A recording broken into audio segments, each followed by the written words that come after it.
Salutations Yodkin. Je me présente à tes invités audiovisuels. Je me nomme Ticker. Salut Ticker, bienvenue. Nous aimerions t'inviter à nous transmettre certaines informations sur la civilisation lyrienne.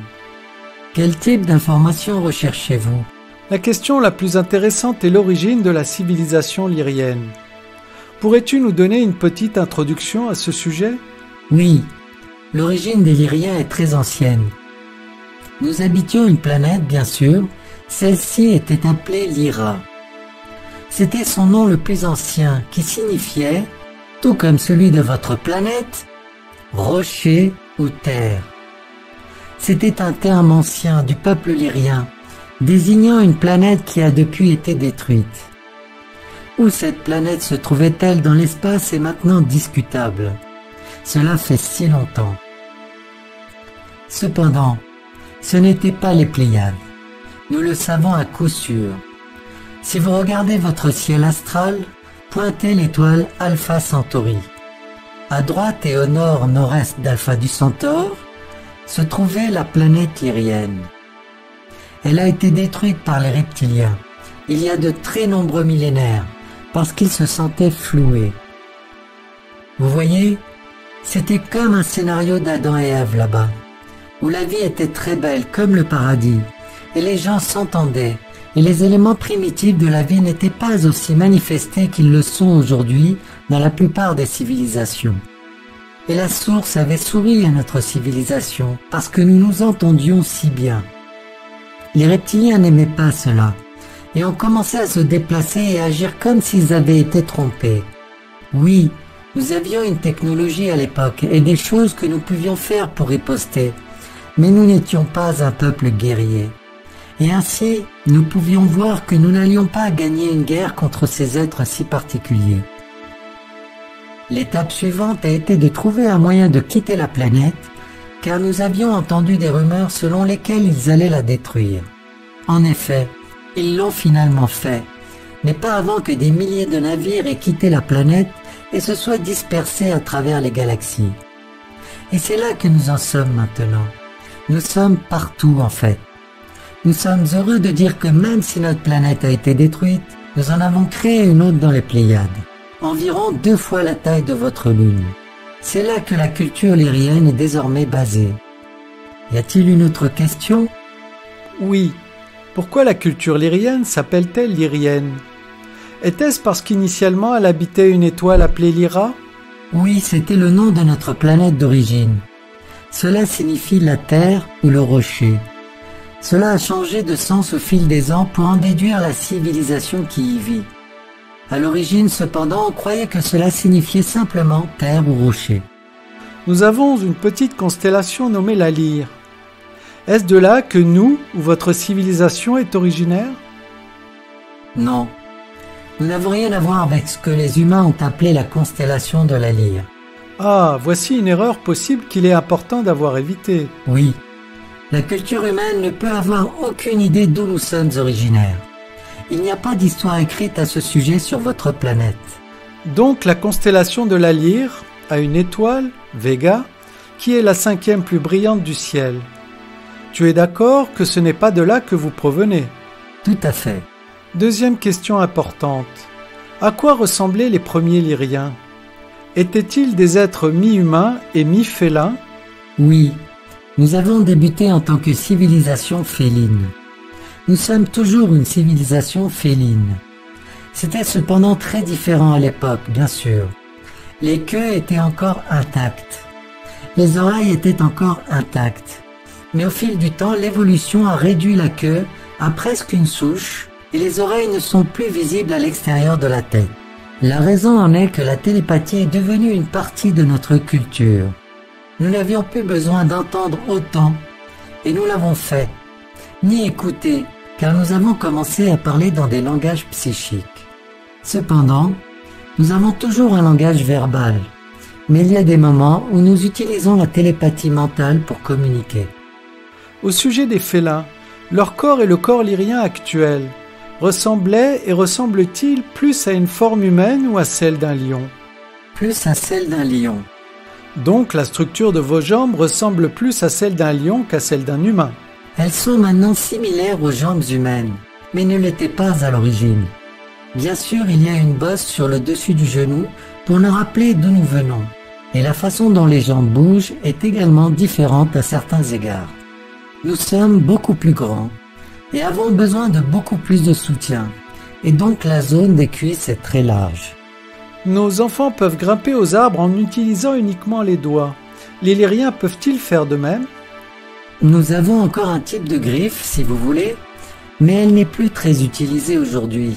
Nous les coupons au fur et à mesure de la même façon que vous coupez vos ongles. Par conséquent, ils ne sont pas pointus comme avant, mais ils sortent au bout du doigt que vous pourriez appeler une patte. Nous utilisons les mains de la même manière que vous. En utilisant ces griffes, pouvez-vous grimper aux arbres? Je suis sûr d'être toujours capable de grimper aux arbres sur ma planète. Est-ce uniquement grâce à la propre évolution naturelle que les lyriens sont devenus des bipèdes, c'est-à-dire plus humanoïdes au niveau des membres inférieurs? Y a-t-il eu en fait plus d'hybridation dans votre race que celle d'espèces telles que celle appelée nordique ou grand blond? Comme je vous l'ai dit au départ, nous nous sommes rendus dans différents secteurs de la galaxie et ainsi nous avons atterri et sommes devenus partie intégrante d'autres cultures. Il y a eu des métissages avec certaines de ces cultures, quand cela a pu être fait. Et donc oui, nous sommes une culture hybride dans de nombreuses régions de la galaxie. À l'étape où nous en sommes actuellement, nous avons été certes hybridés avec d'autres espèces depuis des milliers d'années, mais au cours des 1000 à 1200 dernières années, nous ne nous sommes croisés avec aucune espèce. Ainsi, la manière dont nous avons apporté nos changements remonte à il y a fort longtemps. En fait, vous devez comprendre que lorsque vous vivez dans une certaine culture, une certaine atmosphère ou une culture qui n'est pas exactement la même que celle d'où vous venez, il y aura finalement des changements qui se produiront. Et c'est aussi ce qui s'est passé pour nous. Bien sûr, nous étions dans une région de l'espace plus télépathique, avec des êtres télépathiques. Par conséquent, nous avons pu développer cette compétence beaucoup plus rapidement que certains autres lyriens dans d'autres parties de l'espace, car nous avons pu comprendre et saisir des moyens de faire et des choses qui nous ont catapultés au-delà des congénères de notre espèce. Bien sûr, tout comme votre planète, nous n'étions pas tous exactement pareils. Et donc, certains lyriens sont très différents de ceux que nous sommes à ce stade et ont toujours des oreilles, des queues et une fourrure plus longue. Nous sommes liés à eux depuis des millénaires et les avons rencontrés lors de nos voyages dans l'espace. Nous avons toujours des relations amicales et parlons des légendes de notre planète depuis le tout début. Nous emportons notre culture avec nous partout où nous allons. L'une de ces histoires est que nous avons eu un soleil binaire, ou soleil jumeau. C'est quelque chose qui fait partie de notre culture depuis de très nombreuses années, depuis le début. Ces soleils ont été nommés Ekon et Oshunda, et ont été accouplés et considérés comme nos créateurs. Telles étaient les premières réflexions sur eux et notre civilisation. Donc, nous avons toujours cela en commun. Nous emportons ce souvenir, si vous voulez, avec nous, et le souvenir de ce à quoi ressemblait notre planète. Nous avons emmené des parties de la planète avec nous. Certains d'entre nous ont pris des arbres, et certains ont pris des animaux. D'autres ont conservé des morceaux de la culture, de la pierre, des briques, pour nous rappeler la maison car nous étions tristes de devoir partir. Nous avons pris autant de notre patrie que possible. Non pas que nous allions vivre dans le passé, parce que nous savions que ce n'était pas possible, mais nous l'avons apporté parce que cela faisait partie de qui nous étions et que nous voulions nous souvenir. Nos chansons, nos danses de cette époque ont été écrites et stockées dans les bibliothèques de chaque vaisseau pour nous rappeler nos premières cultures et à quoi elles ressemblaient. Et les instruments qui jouaient à l'époque, bien qu'ils soient très différents aujourd'hui, sont toujours dans ce que vous appelleriez des musées. Il y a des milliers de musées tout autour des galaxies avec différents artefacts de la planète Lyra originale. Nous avons tous pris des choses particulières, mais bien sûr beaucoup de choses similaires. Quelle culture paisible et magnifique c'était! Nous sommes très fiers en ce sens que nous n'avons jamais été un peuple guerrier, que nous sommes devenus une culture de 4e dimension encore plus pacifique. Nous entrons finalement dans une culture de 5e dimension, dans les quelques centaines d'années à venir. Tout comme vous vous déplacez dans la 4e dimension, nous entrons dans la 5e. Tu as mentionné que vous avez limité l'hybridation avec d'autres espèces au cours des 1000 dernières années. Comment est-ce possible sans limiter les libertés personnelles? Cela a été un choix de notre peuple. Ce n'est pas qu'ils étaient interdits, mais les membres de notre espèce ont choisi de rester seuls dans la limite des 80 000 habitants ou de toute autre population que nous avions lorsque nous avons déménagé. À l'heure actuelle, nous sommes composés de milliards d'êtres et nous développons une 2e planète lyrienne. Donc c'est une belle chose. Ils ont simplement décidé qu'ils voulaient rester purs sur le plan culturel. Non pas que nous ayons des préjugés contre les autres, mais nous voulions garder notre culture vivante d'une manière très pure. C'est merveilleux. Avez-vous toujours été au courant de la vie extraterrestre sur la planète Lyra? Non. Comment tout cela a-t-il commencé sur votre monde? Nous ne connaissions pas de vie extraterrestre jusqu'à ce que les reptiliens commencent à nous attaquer. Nous étions en fait une culture plutôt pacifique et avions développé de la technologie, bien sûr. Nous venions d'un commencement très merveilleux et la source nous a vraiment bénis. Au tout début, il y avait beaucoup de confusion sur qui nous étions en tant que peuple et nous avions de nombreuses décisions à prendre. Mais nous avons décidé très tôt que ces décisions devaient être prises en tant que groupe, en tant que planète, et que nous nous rassemblerions parce que notre planète n'était pas petite. C'était en fait une très grande planète, puisque nous sommes encore de très grandes créatures. Nous avons trouvé qu'il valait la peine de rassembler nos cultures, de partager nos pensées sur qui nous sommes et qui nous étions, et que nous pouvions comprendre que nous devions vivre d'une certaine manière pour survivre. Les cultures ont été rassemblées de cette façon, et il a été décidé que nous voulions chercher dans le ciel un meilleur endroit pour vivre parce que bien sûr, nous utilisions les combustibles fossiles et les choses de cette nature que vous avez découvertes sur votre planète. Donc nous sommes arrivés à un point où nous étions à court de carburant, à la recherche de nouveaux endroits pour recueillir du carburant. Mais nous n'avions pas vraiment été envahis par d'autres espèces. Notre planète était très grande, mais en quelque sorte isolée aussi, parce qu'elle se trouvait dans un coin de la galaxie et qu'il y avait une vie très réduite en dehors de notre planète et 3 autres de notre système solaire. Il n'y avait pas de vie sur ces planètes. Et nous étions en quelque sorte dans une zone isolée, ce qui était exactement comme ça. Donc personne ne nous a rendu visite, ce qui est inhabituel car je pense que la plupart des civilisations à notre époque avaient eu de nombreuses visites et beaucoup d'interférences. Mais je pense que ces interférences sont quelques-unes des raisons pour lesquelles il existe des cultures guerrières et des civilisations qui ne s'entendent pas. Peut-être parce que nous sommes restés seuls, nous sommes devenus ainsi une culture pacifique. Puis nous avons découvert les reptiliens. Bien sûr, nous savions qu'ils faisaient partie d'une culture guerrière. Et cela nous a affirmé encore plus notre culture pacifique parce que nous ne voulions pas être comme eux. Il y en a eu, bien sûr, parmi nous, qui pensaient que nous devions les combattre.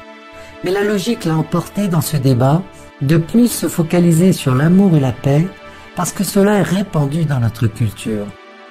Nous nous sommes demandé si nous voulions être comme eux, si nous voulions nous séparer. On s'est alors dit, mais ils vont détruire notre monde. Et les anciens ont répondu, « Ce monde est épuisé. Nous devons avancer de toute façon. Alors laissez-les prendre ce monde s'ils le souhaitent, et trouvons de plus grands pâturages dans le ciel. Parce que nous savons qu'avec ces millions d'étoiles et de galaxies, il y aura quelque chose pour nous, et y compris des carburants qui pourront durer des milliers d'années. Alors prenons ces choses synthétiques et passons à autre chose. Laissez-les avoir notre vieux monde abandonné. » Nous ne savions pas qu'ils allaient la faire exploser, mais nous savions que cette planète était profondément usée.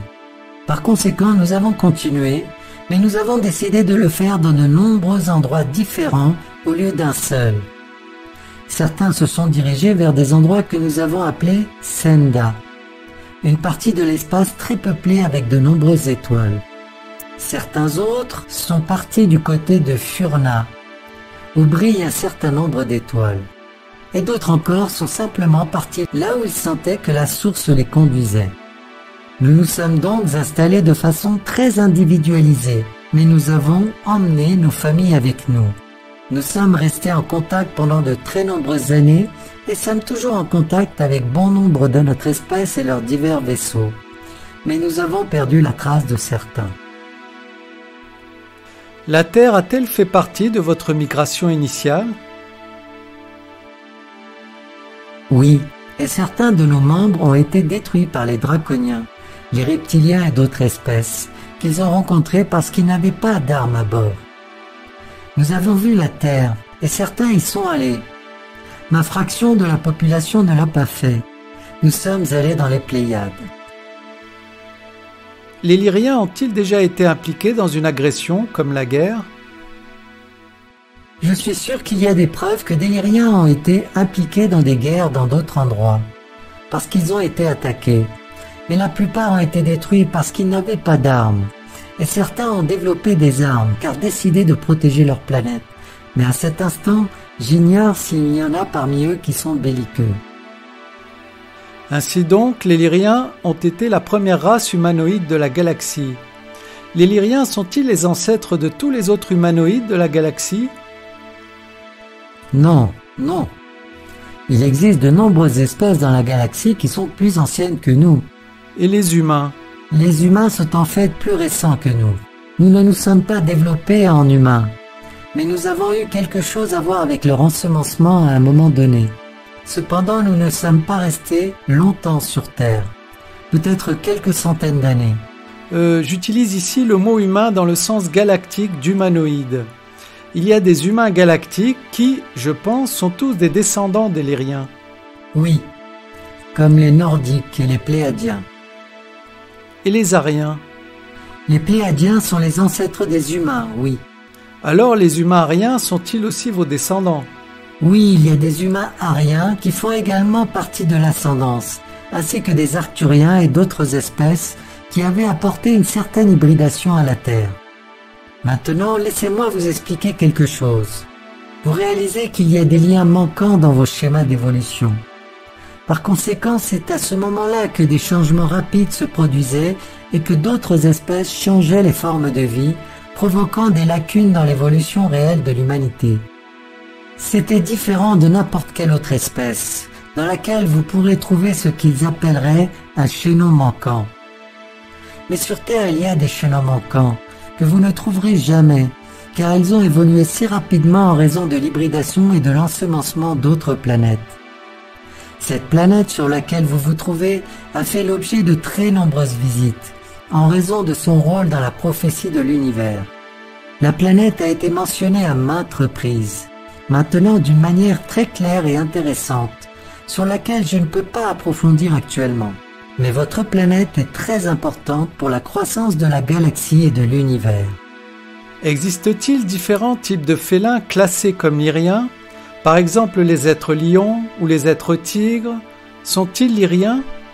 Oui, ils ont du lyrien dans leur patrimoine génétique.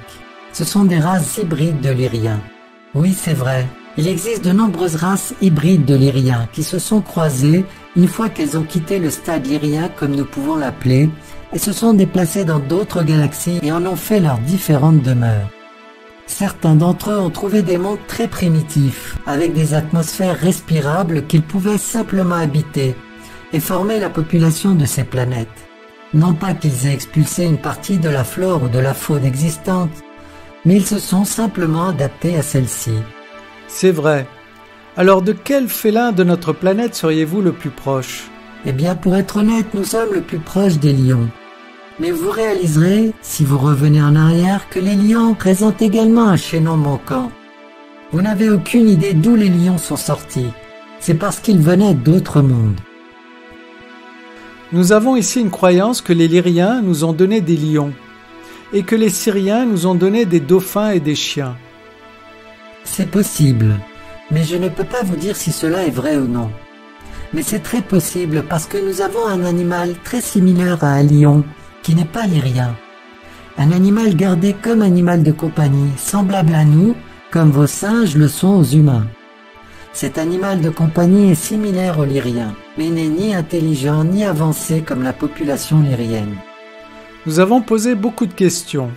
Aussi, je suggère que nous nous arrêtions pour le moment et que nous reprenions ultérieurement. Très bien. C'était bon de vous parler. Merci beaucoup, Ticker, pour cette bonne conversation. Merci. Peut-être pourrons-nous parler davantage de notre culture la prochaine fois, et de ce que nous faisons pour les rituels, de ce qui se passe chaque année, comme vous pourriez le dire, qui est pertinent pour nos traditions. Absolument. Un jour, bientôt, vous comprendrez vraiment que vous n'êtes que de l'énergie, et vous verrez que ce n'est pas plus différent que de marcher d'une pièce à l'autre, et aussi naturel que le va-et-vient de la respiration.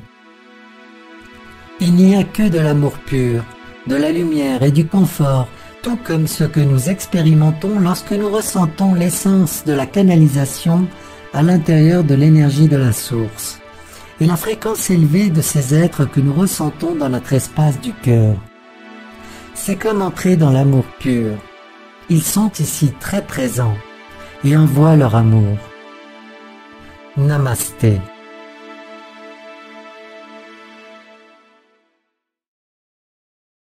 Namasté.